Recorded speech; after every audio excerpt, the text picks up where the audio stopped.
Bienvenue sur Became, le podcast sur tous les sujets qui façonnent le monde RH. Formation, recrutement, marque employeur, apprentissage. Si ces sujets vous intéressent, vous êtes au bon endroit. Apprendre dans la bonne zone d'inconfort avec Johanna Vert.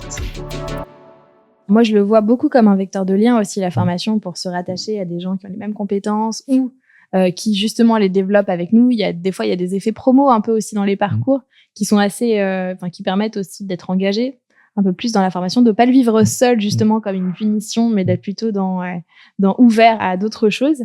Et alors, je vais rebondir sur ce que tu m'as dit parce que on s'est dit que, du coup, le responsable formation des prochaines années, il va potentiellement apporter du confort aussi en créant des situations d'apprentissage. Mais finalement, tu m'as aussi dit il y a quelques temps que pour apprendre, c'était bien de se mettre en inconfort. Qu'on avait aussi ce côté bonne zone d'inconfort qui était hyper intéressante pour l'apprentissage. Comment tu le vois, toi, ça, cette bonne zone d'inconfort, on va dire? Oui, c'est une notion intéressante que je sais pas si je l'ai développée, mais en tout cas, je l'utilise beaucoup.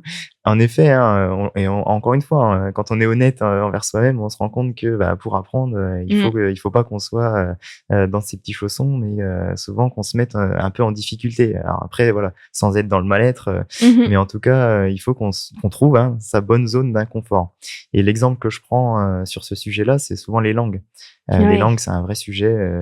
On dépense beaucoup d'argent sur les langues, beaucoup d'heures, et souvent, c'est pas forcément très productif. Et donc moi, j'ai essayé d'appliquer cette notion-là. J'essaye en tout cas d'appliquer cette notion aux langues pour dire tout le monde me demande des cours en face à face avec un professeur dans une salle fermée. Ou si je dis une bêtise, ça va. Il y aura que le professeur, mais c'est son métier, donc ça ira. Et donc moi, j'essaye de développer d'autres modalités de formation pour inciter les gens justement à sortir de cette zone de confort et à dire quand on pratique pas la langue on va dire en situation réelle, on apprend moins vite.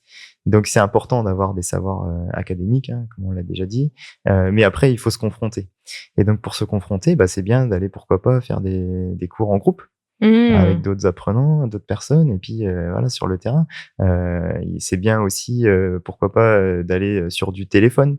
C'est plus difficile parce qu'on n'a pas la personne en face à face. Voilà, la visio maintenant qui est permise, bien sûr. Et plein d'exemples comme ça. On a des immersions aussi qu'on propose.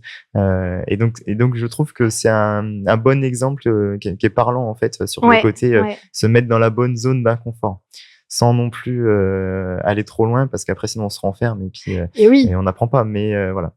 Peut-être que c'est, du coup, essayer de, quand on revient de formation d'ailleurs, pour mettre en pratique aussi ce qu'on a appris, ça veut peut-être dire faire évoluer un peu ses missions, se porter volontaire pour un projet pour lequel on aurait peut-être dit j'ai rien à apporter ou je sais pas ce que je peux.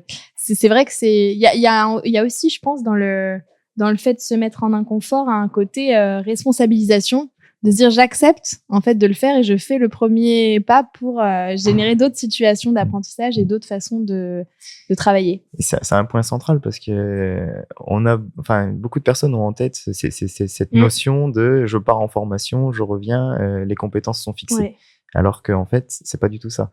D'où la notion de parcours et la notion d'expérience et d'avoir le bon état d'esprit, de dire en fait j'apprends toujours et en fait je repousse continuellement en fait mes limites. Et une fois qu'on a cet état d'esprit là, en réalité on se rend compte qu'on apprend tous les jours.